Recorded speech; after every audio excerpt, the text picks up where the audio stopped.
아멘. 우리 사도행전은 참 귀한 책입니다. 교회가 어떤 곳인지, 또 무엇을 해야 되는지, 우리가 교회를 얘기하는 것은 우리 개인 생활이, 신앙생활이 어떠해야 되는지에 대한 이야기이기도 하죠. 한 성도가 모여서 이제 교회를 이루니까 말입니다. 오늘 성경은 이 6장 1절 7절 말씀을 기록하면서 우리에게 귀한 메시지를 또 선언합니다. 근데 사도행전에 나타났던 초대교회가 아주 좋고 훌륭한 교회였지만 온전한 교회가 아니었다라는 것이 오늘 본문에 나오게 되죠. 그렇습니다. 교회는 온전을 추구해야 되고 이상을 버리지 말아야 됩니다만은 또 사람들이 모이고 죄성들이 있고 그 다음에 이기심과 또 영적인 무지함과 이런 것들이 있어서 언제나 문제가 발생하고 또 그것을 해결해 나가면서 성숙해가고 세워가는 곳이 바로 교회입니다. 그래서 어떤 경우에 교회가 왜 이래? 이 교회가 이런 것들 교회라고 할 수 있나? 이러한 이야기들을 들을 때가 있는데 너무나 심각한 문제는 정말 심각하게 다뤄야 되지만은 사소한 어떤 일들 또 해결할 수 있는 것에 대해서는 좀 더 기다리는 어떤 세월도 필요하게 됩니다. 자, 오늘 이 흐름은 조금 우리에게 의외인데요. 자, 5장까지는 얼마나 초대교회가 승승장구하면서 늠름하게 부흥을 하면서 그렇게 왔습니까? 성령이 부어지고 놀라운 표적들이 일어나고 하나님의 말씀이 선포됐을 때 수천 명이 주님께 돌아오고 그 일이 계속 되었습니다. 그리고 핍박이 있었지만 그 핍박을 이겨냅니다. 그리고 예수의 이름을 위해서, 복음을 위해서 능력받는 것을 기쁘게 여기는 지도자들과 교인들이 있었습니다. 그래서 유무상통하는 일들이 벌어질 정도로 교회가 아주 아름답고 이기심과 소유욕을 극복할 정도로다가 교회가 건강하게 진행되었습니다. 거기까지가 6장입니다. 5장입니다. 5장까지인데, 자, 그러면서 6장 들어가면 우리 기대하는 게 있죠. 흐름을 아니까, 야, 교회가 점점 더 이렇게 승승장구하고 더 풍성하게 많이 나가겠구나. 그렇게 됐는데, 6장은 그렇지 않습니다. 교회에, 이런 교회에도 문제가 생겼습니다. 문제가. 근데 그 문제는 사소한 것이었어요. 여기에 나와 있지만은, 여러분도 잘 아시는 내용이죠. 헬라파 유대인들이 있었고, 히브리파 유대인들이 있었어요. 헬라파 유대인들은 유대를 떠나가지고 이렇게 이곳저곳에 흩어져서 살았던 사람들이에요. 헬라어가 주 언어였던 것 같고 히브리어를 잘 못했습니다. 또 히브리파 유대인들은 본토박입니다. 본토박이 떠나지 않고 거기서 수천 년 동안 이렇게 지켰던 그런 사람들이었습니다. 그런데 교회에 수천 명이 한꺼번에 밀려드니까 이제 이런 사람 저런 사람 많이 오지 않았겠어요? 그런데 구제가 이루어졌어요. 홀로 되신 그런 부인들, 이런 분들은 그때 경제력이 없기 때문에 이 교회가 이거를 해야 된다. 그래서 고아와 과부를 돌보는 일은 유대인들에게 굉장히 중요한 신앙의 표현이었습니다. 그래서 그 일들을 이제 하는데 거기에 문제가 생긴 겁니다. 헬라파 사람들이니까 어디서 이제 들어온 사람들이죠. 좀 뜨내기들이죠. 한 공동체가 됐으면 그게 문제가 되지 않아야 되는데 그들이 구제에서 소외됐다라는 겁니다. 매일 구제에서 소외됐다. 특별히 먹는 것에서 소외되면 기분이 되게 나쁩니다. 그리고 우리를 무시하나? 교회라는 데가 이 민족적인 이런 어떤 지역적인 그런 거 하나 극복하지 못하는 교회나 이런 원망들이 막 생기고 그거를 주도했던 히브리파 이제 유대인들을 원망하게 됐다. 교회가 하나가 돼서 쫙 유무상통하는 정도까지 갔는데도 불구하고 이렇게 구제하는 것, 이거 조금 도와주고 이렇게 하는 것, 큰 도움도 아니었을 거예요. 분명히 몇 끼 먹는 거 이런 것들이었는데 그게 제외된 것으로 인해 가지고 교회가 원망, 불평 이런 게 생기면서 하나 되는 일이 이렇게 깨지기 시작한 겁니다. 작은 일이었지만 큰 그런 문제로다가 부각되고 있습니다. 자, 우리 신앙이라는 것이요, 큰 부분엔 동의하고 다 잘하는데 많은 경우에 삐지고 시험을 당하는 거 보면은 별거 아닌 것에 그럴 때가 있음을 우리는 기억해야 됩니다. 그래서 이 부분들도 우리 자신도 지켜낼 뿐만 아니라 또 다른 사람들을 배려할 때도 이런 부분들도 잘 해야 될 문제가 있죠. 근데 오늘 이것이 표면적인 이유였어요. 표면적인 시험이었어요. 이때까지 이들은 핍박이 있어도 깨지지 않고 든든했거든요. 엄청난 핍박과 협박이 있더라도 이들은 단결했습니다. 그런데 이 부분에 있어서는 서로 원망하는 관계가 되어버렸다. 이거에 대해서 오늘 본문은 기록하면서 자, 어떻게 이거를 초대교회가 해결했는지 여기에 우리가 관심을 모아야 됩니다. 특별히 이 사건을 대하면서 사도들이 한 말, 여기에 우리가 관심을 기울여야 될 부분들이 많습니다. 이 사건 자체보다도 사도들이 어떠한 말을 했으며 어떻게 이것을 해결했는가가 우리의 관심사여야 된다는 겁니다. 자, 사도들은 즉각적으로 성도들을 모았습니다. 제자들을 모았습니다. 그리고 이렇게 말했어요. 하나님의 말씀을 제쳐놓고 접대를 삼는 것이 마땅하지 아니하니. 그러니까 하나님 말씀을 제쳐놨다라는 것은 아마 이 일 때문에 많이 바빴던 것 같습니다. 뭐 그도 그럴 것이 사도 12사도가 있고 120명 정도의 일꾼들이 있었어요. 그런데 이거 구제하다 보니까 몇만 명인데 구제하다 보니까 일손이 딸리고 그래서 사도들이 막 이리저리 떠다니면서 이거 할 게 얼마나 많습니까? 오늘같이 뭐 시설이 좋습니까? 뭐가 좋습니까? 그러다 보니까 말씀을 등한히 하게 됐다. 이런 고백을 하나 했고, 그러면서 대안을 세웁니다. 일꾼을 세우죠. 형제들아, 너희 가운데 성령과 지혜가 충만해가지고 칭찬받는 사람 7을 택하라. 일단 해결책으로서 좋은 일꾼을 세워서 그들로 하여금 그거를 전담하게 맡기게 하겠다, 이거였습니다. 그런데 여기서부터 이제 집사제도가 출발합니다. 집사제도가. 그런데 이 집사제도, 그 다음에 일꾼을 세우는 이 일은 부정적인, 그러고 어쩔 수 없어서 세우는 상황이 됐기 때문에 세운 것이었지, 사도들이 알아가지고 야, 이제는 해야 된다, 또 하나님께서 딱 뭐 말씀을 주셨는데 이제 일꾼 더 세워야 되지, 이렇게 해서 한 게 아니었어요. 일이 터져서 궁여지책으로 한 것이었어요. 그런 면에서도 조금 의외입니다. 그리고 딱 7명을 뽑으라 그랬습니다. 많이 뽑자. 7명 갖고 그게 될까? 그 생각이 들어요, 규모상. 근데 7명을 뽑으라 그랬고, 그 다음에 자격은 굉장히 좀 높은 수준을 요했습니다. 성령과 지혜가 충만해야 된다. 첫째로 성령 충만한 사람이어야 된다. 영적으로 성령의 다스림이 뭔지를 알고 그렇게 가는 사람이어야 돼요. 그래야 육신적인 욕망이나 이 지역감정, 그 다음에 민족주의, 이거 뛰어넘을 수 있거든요. 사람이요, 요 지역 뛰어넘는 거, 그 다음에 민족 뛰어넘는 거 굉장히 힘듭니다. 교회 안에서 이게 다 융화가 되어져 하나가 돼야 되는데요, 무지 힘들어요. 그러니까 미국은 아직도 흑인교회, 백인교회 이렇게 따로 드리잖아요. 그렇게 전통이 오래됐는데도 그만큼 어려운 거예요, 이게. 저들 왜 저래? 그러는데 그만큼 힘든 거예요. 우리나라도 보면은 일본에 대한 감정이 참 많죠. 계속해서 이제 매스컴에서도 그렇게 하니까 상기되고, 그래서 일본에서 뭐 하는 거에 대해서 굉장히 마음에 축복을 하기가 좀 싫은 그런 마음들이 있지 않습니까? 여러분들은 다 극복하셔가지고 이 목사 왜 저러나 저러는데 그런 것들이 있어요.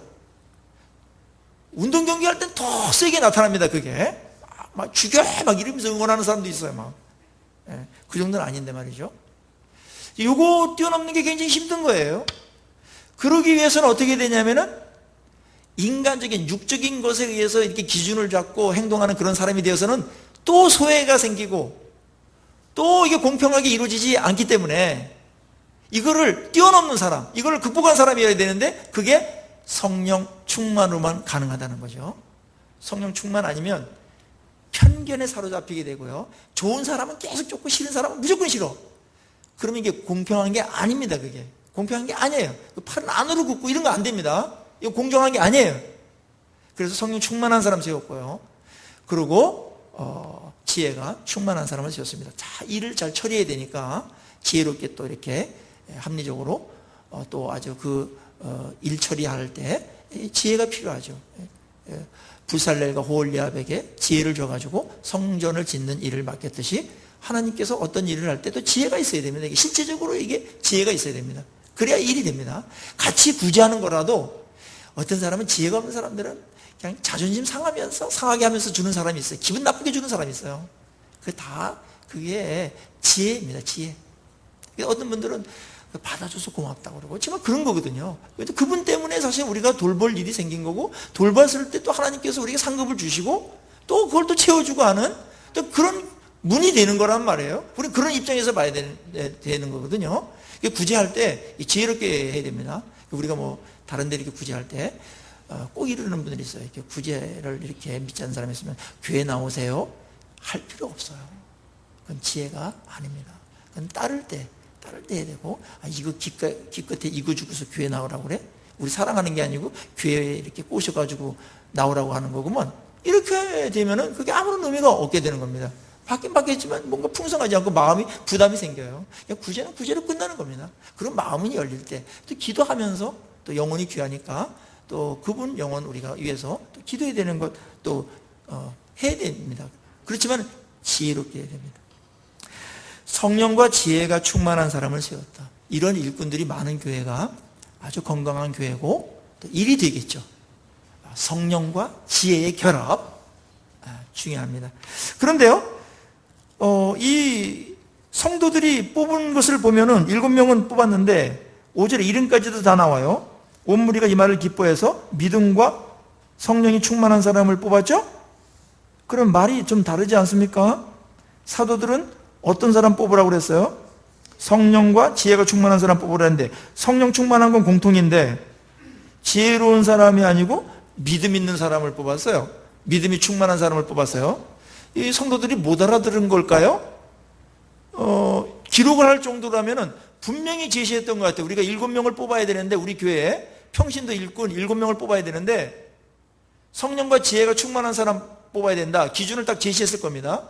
그런 사람 투표하십시오 이랬는데 성도들한테 이거를 했는데 성령 충만한 사람과 믿음이 충만한 사람들을 뽑았습니다. 여기에는 이제 믿음과 성령의 어떤 상관관계가 분명히 있음이 틀림이 없습니다. 제가 이제 묵상한 결과 이런 것이었어요. 지혜란 뭔가? 일상적인 지혜가 있어요. 일반 은총적인 지혜가 있어요. 이거 필요해요. 그런데요, 최고의 지혜는 뭐겠습니까? 말씀을 있는 그대로 믿고 행하는 게 최고의 지혜입니다. 솔로몬의 잠언이나 이런 데 보면은 지혜를 굉장히 예찬하지 않습니까? 정금보다 귀하다. 정금을 팔아서 지혜를 살아야 된다 그랬을 때 그 지혜는 성경에 대한 적용이었거든요. 적용이었어요. 그러니까 잠언에서는 일반 은총적인 것을 물론 넣지만은 성경에 대한 깨달음과 그 다음에 그것을 믿고 행하는 그런 거를 최고의 지혜로 본단 말이에요. 그도 그럴 것이, 우리가 행동할 때 어떤 근거가 있을 거 아닙니까? 그렇죠. 뿌리가 다 있어요. 기준이 있고. 그런데 성경이 최고의 지혜인 것을 우리가 인정하잖아요. 그래서 믿음 좋은 사람, 그 말은 하나님을 있는 그대로 믿고 그 다음에 말씀을 있는 그대로 믿고 그렇게 믿음이 있어서 살아가는 사람들, 그 생활화된 사람이 가장 지혜로운 사람 아니겠어요? 그런 면에서 지혜의 최고의 경지는, 최고봉은 말씀을 잘 깨닫고 순종하고 적용하는 사람입니다. 예. 그래서 이게 같은 말이 되는 거예요. 그래서 믿음 좋은 사람이 결국 일이 돼요. 우리 세상적인 것도 다 우리 따져봐야 돼요. 합리적이고, 그 다음에 책임을 져야 되고, 이성적으로 해야 될 것, 이런 것들이 있어요. 세상 학문들이나 이런 것들은 다 그런 것들입니다. 책들은. 그런데 그것도 우리 지혜로 놓여요. 그런데 이거보다 더 탁월한, 더 뛰어난 지혜가 있습니다. 말씀입니다. 이거는 세상이 줄 수 없는 지혜이기 때문에 믿음을 가진 사람만 그걸 붙들고 그걸 삶의 기준으로 갖고 목표로 삼고 방법으로 삼고 그렇게 가는 겁니다. 이런 사람을 택하라고 그랬습니다. 또 하나는 많은 사람에게 인정을 받는 자, 칭찬받는 자를 뽑으라고 그랬죠. 그거는 단순하게 성령 충만이다, 믿음 충만이다, 지혜 충만이다, 이건 조금 추상적일 수 있기 때문에요. 그게 진짜 삶 속에서 그게 인격화됐는가, 생활화됐는가, 뭐 그런 사람들은 교회에서 분명히 칭찬을 받게 될 겁니다. 근데 공동체 안에서, 건강한 공동체 안에서 말입니다, 칭찬받는 것만큼 더 검증 잘할 수 있는 방법이 있나요? 저는 없다고 생각합니다. 그래서 결혼하실 때도 공동체 안에서 딱 하면은 정확해요. 사람, 그래도 모르는 부분이 있어요, 사람들은. 그런데 공동체 안에서 몇 년 이렇게 생활하다 보면은 다 나오게 돼 있습니다. 그러면 저분은 저런 분이시구나, 저러시구나, 저런 분이시네, 이런 거를 이제 뭐 평가하려고 그런 게 아니라 그냥 이게 들어오죠. 그리고 이제 많은 사람들이 칭찬하는 사람들 보면, 이구동성으로 칭찬하는 사람들 보면, 만나보면 분명해요. 인격이나 뭔가 딱 돼서 칭찬받을 이유가 있어요. 사람들은 그렇게 칭찬을 아무에게나 그렇게 막 하지 않습니다. 그리고 일관되게 칭찬하는 거는 쉽지 않습니다. 같이 생활해 보니까 이런 분이야, 이래서 칭찬받는 사람 뽑아야 된다는 것이고, 그게 중요한 기준이 돼야 됩니다. 만약에 다른 것들은 뭐 좀 구비되어 있는데 칭찬을 못 받고 인정받지 못한다, 그러면은 일꾼 되기가 어렵습니다. 왜냐하면 권위가 안 서기 때문에. 그리고 우리 디모데전서에 이제 집사의 자격, 뭐 장로의 자격, 감독의 자격 이런 거 나올 때 외인들에게도 책망받지 말아야 된다, 그런 표현들도 있지 않습니까? 믿지 않는 사람들에게도 칭찬, 도덕적인 그런 면에서, 삶에 있어서 인정받는 거 굉장히 중요합니다. 빛이 되는 겁니다. 그래야 교회가 권위가 섭니다. 어떤 사람들은 이상한 사람, 직장에서 매일 욕이나 먹고 이런 사람들, 일이나 저지르고 그 공동체에 전혀 덕도 안 되고 막 이런 일을 하는 사람이 어느 날 장로로다가 피선되었습니다.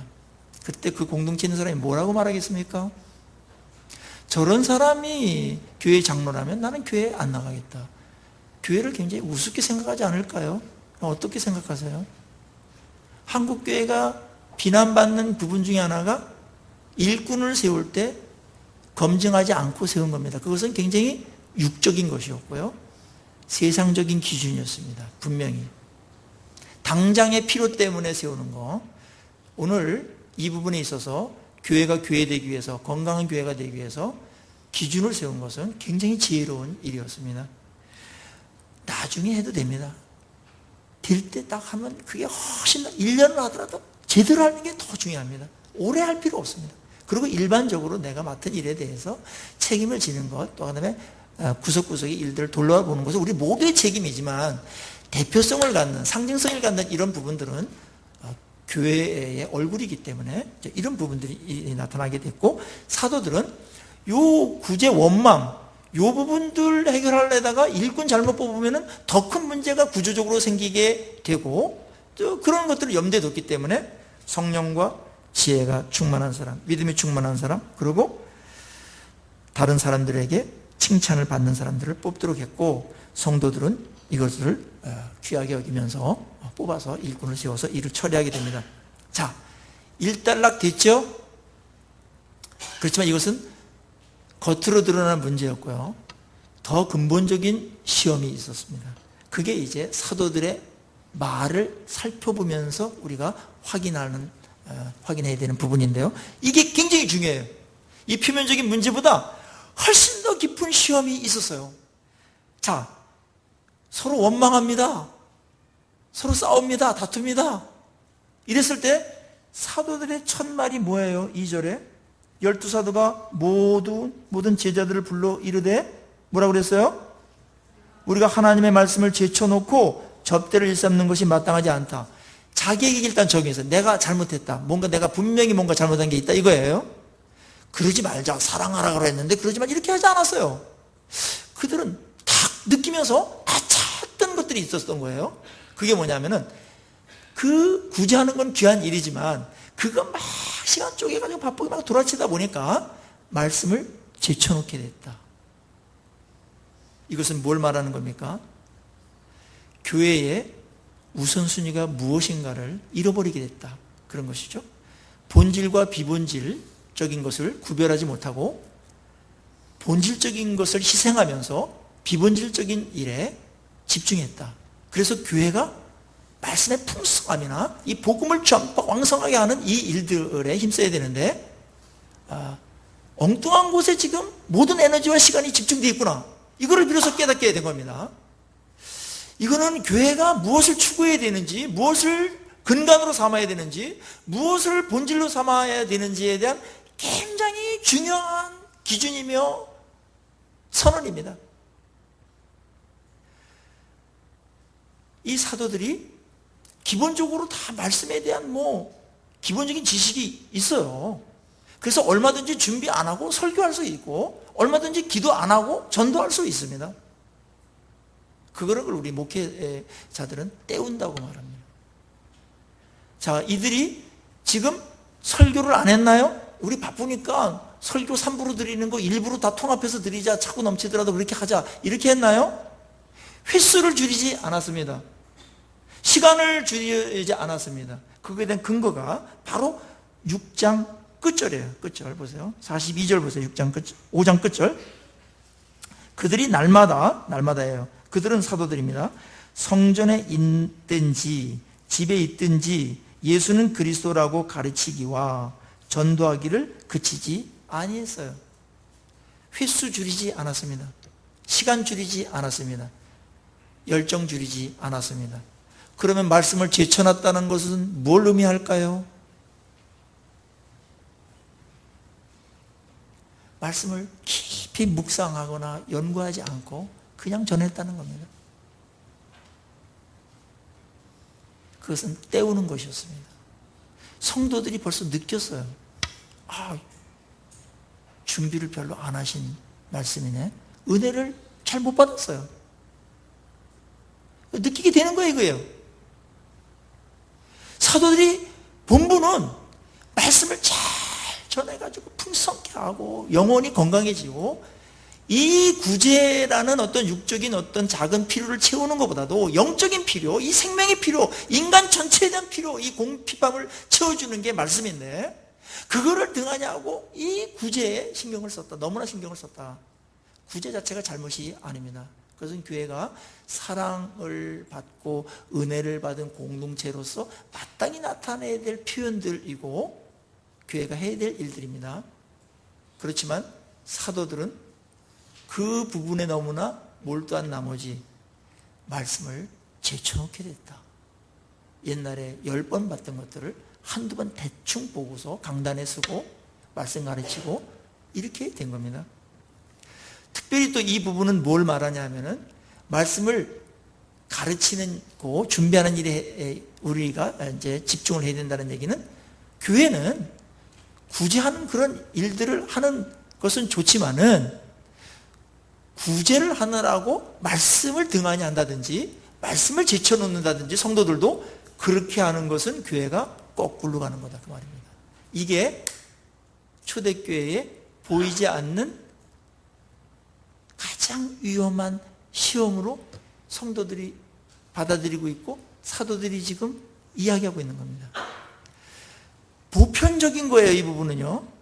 그리고 일상화된 겁니다. 그리고 많은 사람들은 이렇게 말합니다. 교회는 이렇게 구제하고 도덕적으로 이런 거 해야 되지 않는가, 그렇게 말합니다. 그거 맞아요. 근데 그거 잘 다뤄야 돼요, 이 부분이요. 초대교회가 여기에 넘어간 겁니다. 분별력이 없어가지고. 교회는 타락하면은 도덕성이 일단 떨어져 버려요. 그래서 세상 사람들보다 도덕적 수준이 낮아지고 막 이래가지고 지탄을 받게 돼요. 그래서 그거를 회복하기 위해서 교회 강단에서나 다른 데서는 뭘 하냐면은 도덕성을 회복하자, 이렇게 강단에서 외치게 되고, 우리는 도덕적인 것을 회복해서 어떻게 되는가, 구제해야 되고 뭐 도와줘야 되고 이런 거 합니다. 그래가지고 이게 해결되지 않아요. 진짜 우리가 도덕성을 회복하려면 그렇게 강조해가지고 될 일이 아니고, 신앙이 제대로 돼야지만 도덕성이 올라간다는 것을 교회사가 증명해주고 있습니다. 교회가 막 타락할 때 막 비판해요. 교회가 이러면 안 된다고, 왜 이 정도 수준도 못 사냐고. 그래서 그걸 직접적으로 거기다 대놓고 얘기하는데, 그래가지고 교회가 낮은 적은 한 번도 없었습니다. 오히려 그걸 인정하고 그렇다. 그러면서 은혜를 깨닫게 되고 말씀을 부딪히면서 내가 이 정도밖에 안 되는구나. 그래서 하나님께 구하고 자신이 먼저 말씀으로 변화되어지고 은혜가 충만해가지고 이 이성과 기준과 이런 양심과 이런 것들이 잘 이렇게 건강하게 될 때 도덕적인 수준이 사람이 변하니까 자연스럽게 올라가는 거예요. 그리고 뭐뭐 해야 된다 그러면 아주 세세한 부분들은 조금만 얘기해 주면 되는데 그럴 마음이 전혀 없는데 어떻게 그런 것들이 나오겠습니까? 그게 나쁘다라고 생각하는 게 아니에요. 좋은 줄 알면서도 지금 못하는 거예요. 안 하는 거라면 강조해야 됩니다. 그렇지만 못하는 거라면 근본적인 치유부터 해야 됩니다. 한국교회는 지금 안 하는 게 아닙니다. 할 능력이 없습니다. 그런 마음도 별로 없습니다. 그래서 열매가 없는 겁니다. 교회가 새로워지고 이런 부분을 정말 하고 싶거든 말씀이 회복되어야 됩니다. 말씀이 안 들리면 절대로 여러분들 변하지 않습니다. 도덕적인 수준이 올라가지 않습니다. 위선자만 돼버립니다. 뭐 해야 될 거는 많이 알겠는데 하는 게 하나도 없어. 그래서 비판하는 거 가만히 보면 내가 거의 다 하고 있는 거야. 이런 자기 모순에 빠지게 되면서 나는 뭔가 이런 생각이 들면서 자괴감 같은 것들을 갖게 됩니다. 그래서 기쁨이 없어져요. 그리고 다른 사람에게 인정을 받고 싶어가지고 자꾸 위선적인 그런 것들이 나오게 되고 몇 개 갖고서 그걸 다 떼어버리려고 합니다. 몇 개로 떼우는 거는 신앙이 아니고 인간 자체가 변하는 게 신앙이거든요. 그것은 말씀으로 하는 겁니다. 늦은 것 같지만 이게 대안입니다. 사도들이 그래서 얼뜻 생각한 거예요. 어떻게 이런 어마어마한 성령 충만과 표적과 기사와 부흥이 일어나고 소유욕이라든지 이기심을 극복한 그런 유무상통하는 공동체에서 밥 몇 끼 빼졌다고 원망이 나오고 교회를 향해서 서로 이렇게 대립 갈등을 하고 지역주의, 민족적인 어떤 갈등이 일어나는 것처럼 이런 일이 벌어지는가? 굉장히 심각한 일이 벌어진 것인데 사도들의 결단은 사랑하자 이렇게 한 게 아니고 우리가 말씀을 제쳐놓고 은혜를 못 끼치기 때문에 이런 일이 벌어졌구나 하면서 큰 시험을 우리가 지금 당했구나. 그렇게 고백하고 있는 겁니다. 하나님의 말씀을 제쳐놨다. 이거만큼 더 치명적인 시험이 있습니까? 교회의 최고의 시험은 언제나 말씀을 제쳐놓는 일입니다. 그것이 목회자든 성도들이든 말씀을 제쳐놨을 때 겉으로 괜찮아요. 아무 일이 없는 것 같아요. 근데 영혼이 메마르고 변화가 되지 않습니다. 마음에 감동도 없습니다. 그러면 서서히 영적인 그런 병들이 생기게 되고 마음이 피폐해집니다. 그런 경험 해보신 적 있죠? 은혜를 일주일 못 받으면 한 주가 육적으로 살게 돼 있어요. 그리고 그것을 한 3개월 정도 은혜를 못 받고 그렇게 살면은 옛성품 그대로 옛날에 믿기 전 그거보다도 더 수준 낮은 그런 삶을 살게 됩니다. 우리 모두가 다 경험하고 확인하는 일들입니다. 말씀을 제쳐놓는 것, 다른 일들이 다 중요해요. 구제 얼마나 중요합니까? 구제를 하지 말라고 그러지 않았어요. 구제는 살려놔야 됩니다. 그런데요, 그것이 말씀을 밀고 들어가서 근본적인 것을 밀어낼 때 그게 시험이라는 겁니다. 그래서 어려운 겁니다. 좋은 일 때문에 밀려났기 때문에 어려운 겁니다. 우리 교회가 건강을 유지하기 위해서는 구제도 좋고 뭐 다른 것도 좋지만은 분명히 해야 될 것은 말씀을 우선으로 하고 구제도 하시고 다른 봉사도 하시고 섬기는 일 그렇게 해나가시기를 간절히 축원합니다. 이 영적 부분 굉장히 중요한 겁니다. 한국교회 많은 부분에 있어서 활동 어마어마하게 하는 데 많아요. 교회가 선교단체도 그런 데가 있어요. 다 좋은 일이에요. 그런데 본인이 안 자라. 그래서 공허해요. 그럼 나중에 다 원망하면서 나와버려요. 나는 뭔가 말씀으로 안 자라고 이게 뭔가 본인이 안 변했거든요. 할 때는 좋았죠. 근데 이게 공허해지고 그 다음에 마음의 진짜 동기까지도 기쁨으로 막 이렇게 해야 되는데 사람이 변해 그게 나오지 않습니까? 귀찮아지고 그 다음에 정죄하게 되고 저것들은 얻어먹기나 하지 감사도 안 해. 이런 육적인 더러운 열매들이 막 맺히게 되어 있습니다. 구제도 여러분 아무나 하는 거 아닙니다. 안 하는 것보다 좋지만 길게 보면은 그렇지도 않습니다. 말씀을 제쳐두는 이 치명적인 시험이 내부에서 조용히 들어왔어요.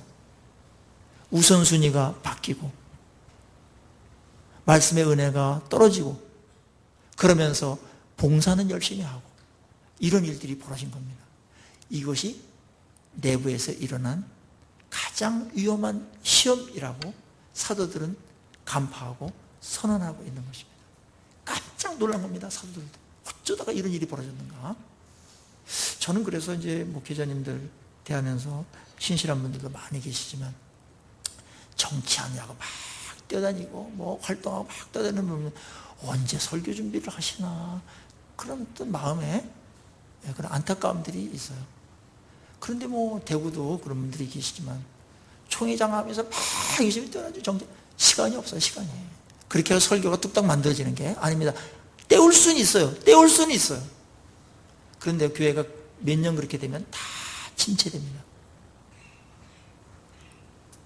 이게 시험이라는 사실을 본인이 깨달아야 되는데 성도들은 죽겠다고 은혜가 안 돼서 죽겠다고 그러는데 본인만 몰라요.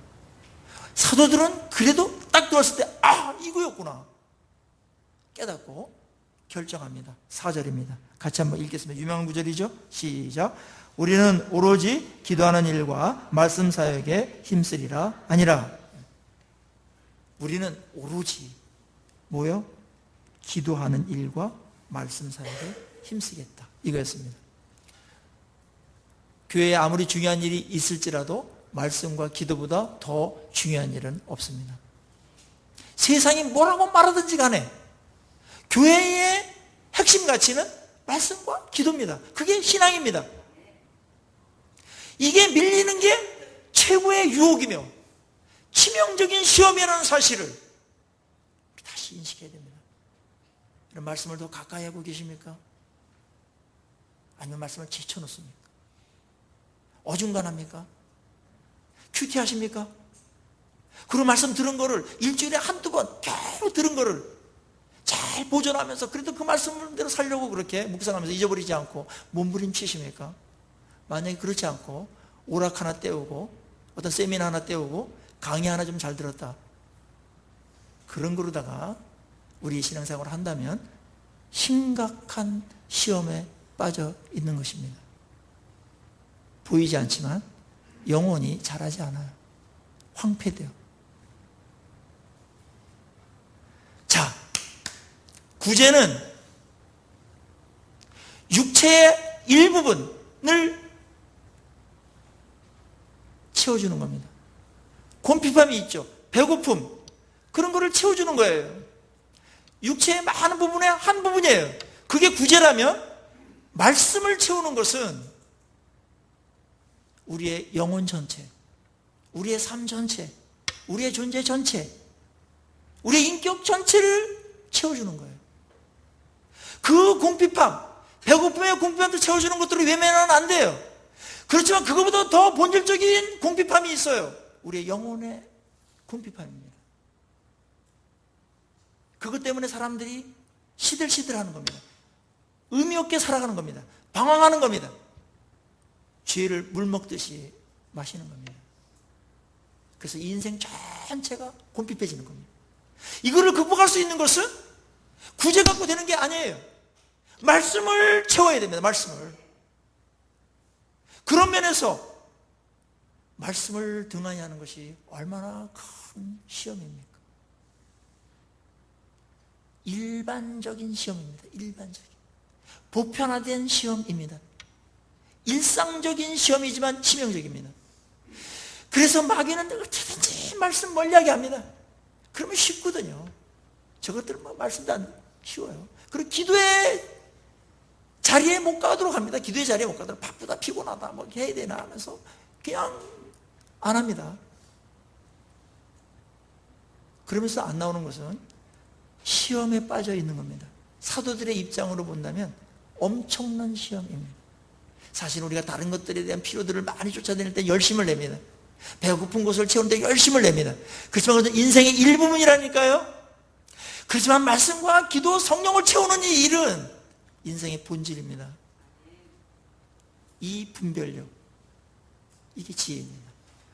오늘 본문은 우리에게 일상적인 데서 조용히 아무렇지도 않게 찾아오는 매우 위험한, 그리고 장기간 계속되면 치명적인 우리의 인생을 통째로 곰핍하게 만들어버리는 이 필요를 채우라는 메시지가 강하게 흐르고 있습니다. 한번 죄를 짓거나 그런 것은 여러분의 인생에 큰 아픔은 되지만 타격을 주진 않아요. 그렇지만 인생에 가장 큰 타격을 주는 것은, 결정적인 것은 말씀을 멀리하는 겁니다. 그리고 기도를 안 하는 겁니다. 오늘 본문은 이렇게 끝납니다. 사도들이 이 모든 것들을 정리하고 우리는 말씀과 기도에 전무하겠다. 그리고 우리 교회는 구제는 하지만 말씀과 기도를 중심으로 해서 그런 것들을 하지, 그거랑 대체하지는 않겠다. 구제로 말씀을 대체한다든지 구제를 핑계해서 기도를 안 한다든지 그런 자리는 서지 않겠다고 선을 긋습니다. 그때 성도들이 어떻게 합니까? 다 기뻐했습니다. 그리고 어떤 결과들이 나타났습니까? 7절입니다. 같이 한번 읽겠습니다. 시작. 하나님의 말씀이 점점 왕성하여 예루살렘에 있는 제자의 수가 더 심히 많아지고 허다한 제사장의 무리도 이 도에 복종하니라. 영적인 놀라운 필요가 채워졌을 때 놀라운 부흥이 일어났죠. 말씀이 점점 더 왕성해졌다. 성도가 이제 이걸 깨닫게 되죠. 사도들이 이제 말씀에 더 집중해서 연구하고 묵상하고 기도하면서 성령으로 말씀을 전할 때 말씀에 흥황함이 일어났다. 부흥입니다. 사도행전은 부흥이라는 말을 쓰지 않아요. 엄청난 부흥의 행전인데도 불구하고 부흥이라는 말을 대신해서 쓰는 말이 있어요. 말씀이 흥황하였더라 이겁니다. 말씀을 전하는 자도 그랬고요. 듣는 자들도 이제 그래 우리 구제하고 피곤하지만은 그것도 해야 되지만 말씀에 더 우선순위를 내야 된다. 그래서 달라붙어가지고 말씀 제쳐놨던 사람들이 돌아와서 말씀 듣고 은혜 받는 거 여기에 집중했습니다. 최고 중요합니다. 말씀 듣는 이 시간이 하나님께도 가장 큰 영광을 돌리는 것이고 우리 인생에도 가장 중요한 겁니다. 그리고 가장 큰 일을 하고 계신 겁니다. 하나님의 말씀하는 건 하나도 안 듣고 딴 거 한다고 이리 뛰고 저리 뛰어다닌다? 그게 여러분들 인격적인 그런 상황에서 가능합니까? 에스라 7장 10절에 보면은 에스라가 포로 귀환을 다 한 다음에 율법을 연구하고 그 규례를 준행하고 가르치기로 결심하였더라. 그래서 7장 10절에 나오죠. 굉장히 중요한 말이에요. 포로를 다 1차, 2차 귀환 다 했습니다. 느헤미야도 성벽을 재건하고 이제 다 돌아왔어요. 그럴 때 에스라가 이제 남은 생을 어떻게 보낼까 딱 생각할 때 이 모든 포로로 끌려갔다가 이 지경이 되고 이러한 왜 난리를 친 게 이게 뭐 때문에 그랬는가? 아, 말씀을 떠났기 때문에 그랬구나. 그걸 비로소 깨닫게 됩니다. 그리고 이제 남은 생은 이제 포로들이 돌아왔으니까 다시는 외국에 침범을 당해서 다 수탈당하고 끌려가는 이 일들을 막기 위해서 내가 해야 될 일은 말씀을 연구하고 준행하고 가르쳐야 된다. 그렇게 작심을 합니다. 남은 생은 거기에 투자해야 된다. 왜냐하면 이 재앙을 막기 위해서. 저도 이런 결심을 하게 됩니다. 다시 더. 우리가 살 길은 말씀이다. 이걸 떠나는 것이 가장 위험한 것이다. 그것은 계약을 위반하는 것입니다. 하나님의 축복을 차단하는 것입니다. 하나님의 권위를 무시하는 것입니다. 이 시험보다 더 큰 시험이 어디 있겠습니까? 그렇지만 많은 한국교회는 보편화되어 있습니다. 말씀을 존귀하게 권위 있게 최고의 그런 삶의 원리로 붙들지 않습니다. 그냥 하나의 좋은 교훈과 좋은 아이디어 그리고 괜찮은 마음을 평안하게 하는 그런 어떤 지식과 좋은 정보 정도로다가 참고할 뿐입니다. 시험입니다, 여러분. 사도들의 이 반응은 굉장히 우리가 주목해야 되고 따라야 될 부분인데, 일이 딱 터졌을 때 탁 인정하고 바로 결심했어요. 바로 결심했습니다. 그래, 잘못 인정했습니다. 그래, 우리가 말씀을 등한히 했다. 그래서 오로지 우리는 이제 회개하고 이제 말씀과 기도하는데 전무하겠다. 이렇게 다 공부하고 그대로 갑니다. 오늘 우리 사랑하는 성도 여러분, 우리의 곰핍함들이 무엇입니까?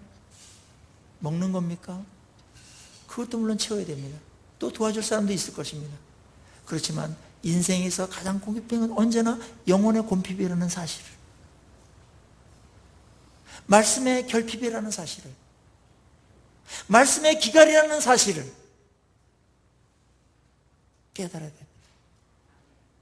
새롭게 좀 충격적으로 좀 받아들여 주십시오. 그래야만 이 유혹으로부터, 이 시험으로부터, 만연된 이 시험으로부터 탈출할 수가 있습니다. 말씀으로 돌아가십시다. 그것만이 살 길입니다. 오늘 이 시간 하나님께 우리 같이 기도하시면서 나가시겠습니다.